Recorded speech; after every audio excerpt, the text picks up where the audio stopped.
Hi guys, good morning. At plano ko ngayon, ialis na po itong aking variegated na ZZ plant. Ito yellow kasi ito guys.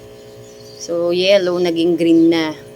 Parang hindi niya gusto dito kasi hindi siya masyadong naaarawan. So doon ko siya dadalhin sa itaas kasama ng mga succulent. Itong isa naman ay ZZ na Raven.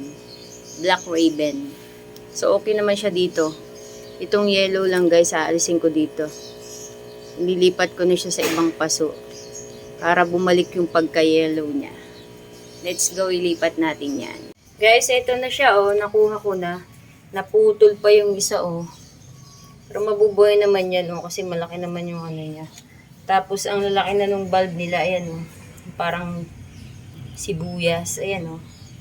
Pati itong isa. Tapos may patubo na rin siya guys, ayun oh. Ayun. Ito. Yan. So, yan. Ililipat natin yan dito sa black pot. Tapos, dito na natin ilalagay sa itaas kasama ng mga succulent para bumalik yung pagka-yellow niya. Yellow kasi ito guys, oh. Wala na naging green na. So, kailangan mapabalik natin yung kulay niya na yellow. Wala kasi ang variegation pag hindi siya masyadong naaarawan. So, wait. Itatanim na natin. So, guys, ito itatanim na natin. Ito na, may lupa na to. Start na tayo. Agad pa natin ng konti.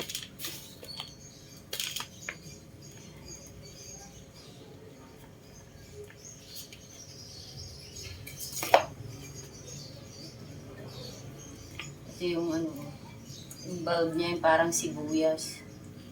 So, ayun, may patubo na. Ayun pala guys, marami siyang patubo. So, dito natin sa space na to para makalabas yun.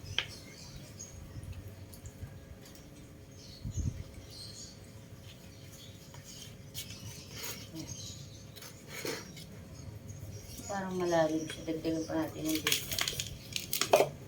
Yan. So, pag malalim guys, hindi agad lalabas yung bagong baby. Kasi matatagalan kasi malalim ang pagkatanim.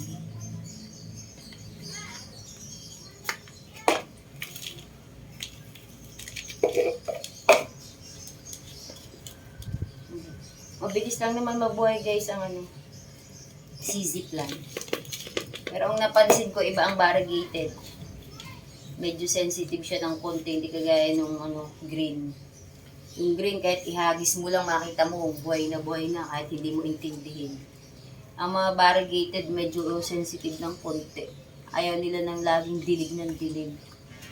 Namamatay sila guys.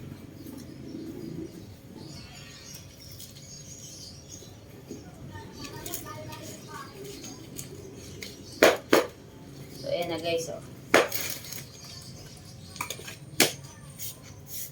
Ayan, tapos na. Tapos na tayong magtanim guys. At dito na natin ito ilalagay sa itaas kasama ng mga succulent.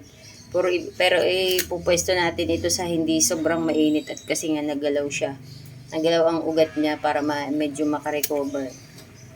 So hanggang dito na lang guys. Bye! Thank you for watching!